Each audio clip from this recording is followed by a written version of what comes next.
Hi there, my name is Mitrianna Streckfuss, and I'm a CNA, or a Certified Nursing Assistant, and I'm here to help educate you about dementia. This podcast is specifically about conversations without words. So one of the things that I've learned since becoming a CNA is that dementia sufferers are going through this journey alone.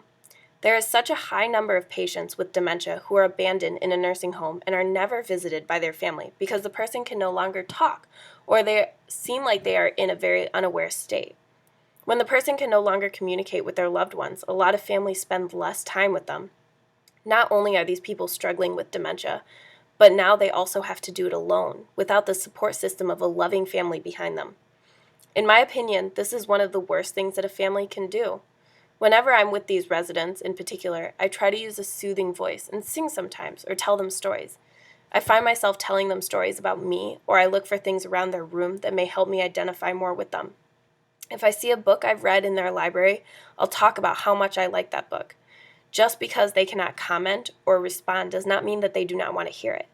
When people say that the eyes are the windows to the soul, I honestly believe that that is true. You can see a striking difference in the reaction of the patients as they sit there and listen to you. Their eyes laugh at a funny story. Their eyes show sadness and sympathy in response to sad stories. Instead of constantly trying to make them be in the now, why not just be with them, period? Talk to them, show them support, love them. I'd like to share one of my most beautiful memories about a resident who is suffering from dementia. We'll call her Sally. I met Sally about 2 years ago when I was a fresh new CNA, and she would tell me stories about her 12 kids. At the time, they lived all over the States, but she would tell me stories about them as children and how tired she was all the time. When I met her for the first time, she was still in a regular geriatric wing in the nursing home, not yet suffering from full-blown dementia. I left for a short period of time to go home to Thailand, and when I returned, she had been moved to another wing for people in the earlier stages of dementia. A year later, she was moved onto the wing for people who were in the later stages of dementia. A few days after Christmas, I came into work and found out she was passing. All of her children had shown up, all 12 of them. I briefly went in to check and make sure she was comfortable, and happened to overhear the conversation that the siblings were having.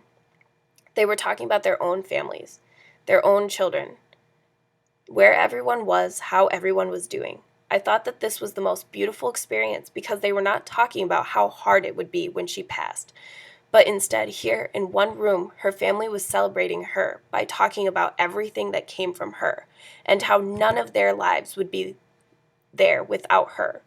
She passed later that night, surrounded by her loved ones. That night, I cried. It was a beautiful experience, and I thought it really celebrated who she was as a person. These are just some of the things that I've found through my own experiences as working as a CNA that have been incredibly helpful. Once I figured out all of these little tricks, I truly enjoyed my job. I enjoyed being around these people because they would tell me stories and I would tell them stories. We bonded over our love for music, movies, books, and life in general. I found that any small bond that you can make with a person with dementia helps make both of your time together better. As a caretaker, it's important to know when to let things go. In the grand scheme of things, you are there to be present with them in this moment, whether it be by playing games or just making conversation. Even if they don't remember all that you did or said to them, it does not mean that they did not appreciate your presence. Although they may not always know the time, does not mean that they do not want to spend time with people that care about them. Be patient with them and be patient with yourself, and you will find that life is beautiful in all shapes and forms. But I need to go and help some other residents. But is there anything else I can help you with?